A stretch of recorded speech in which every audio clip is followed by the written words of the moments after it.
Lire un livre à Téhéran, vraiment? Oui, parce que dans Lire Lolita à Téhéran, chaque page tourne avec l'énergie d'un coup de poing, même si le film ne crie jamais. Eran Riklis a choisi de ne pas nous hurler à l'oreille, il nous parle dans un chuchotement. Et c'est là toute sa force. Il ne nous montre pas la répression comme une scène de guerre, mais comme une étouffante réalité quotidienne. Le film se glisse en nous, lentement, mais sûrement. Le cadre?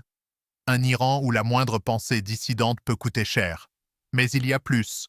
Ces femmes qui se réunissent en secret pour lire des livres interdits, et pas n'importe quel livre. Nabokov, Fitzgerald, rien que ça. C'est comme un coup de vent glacé qui vous fait frissonner sans bruit. Ce n'est pas un film qui en rajoute.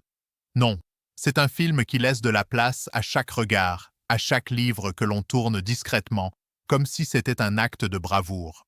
Les actrices. Elles sont là, présentes, mais presque absentes, comme si elles étaient en train de se fondre dans la noirceur de la pièce, de leur propre souffrance. C'est l'un de ces films où l'expression d'un regard peut raconter plus que 1000 mots. Il y a une pudeur dans leurs gestes, une tension qui n'est jamais bruyante.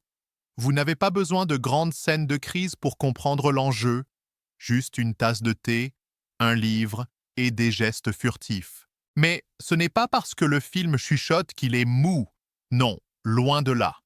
Chaque scène vous gifle, mais en silence. La répression ne s'illustre pas par des coups violents, mais par la retenue, par ce que l'on ne dit pas. Et là, il faut le dire. La mise en scène de Riklis n'a rien d'extravagant, mais elle sait où elle va. Pas de grands effets de caméra, pas de mouvements frénétiques, juste une caméra posée, presque calme. Le danger se trouve ailleurs.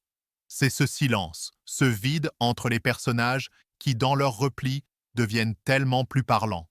Oui, c'est un film classique dans sa forme. Très, peut-être trop, calme pour certains. Peut-être. Mais franchement, fallait-il vraiment plus de fureur? Quand l'invisible est aussi assourdissant, pourquoi surcharger l'image? Une scène où une femme cache un livre sous son manteau, un autre moment où l'on échange un regard furtif. Voilà, c'est ça la rébellion ici.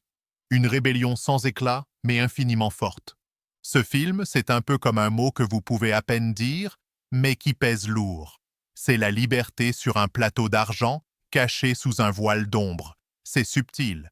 Et si vous êtes un minimum sensible à ce genre de révolte silencieuse, vous en sortirez avec ce frisson. Vous ne saurez pas exactement pourquoi, mais vous l'aurez.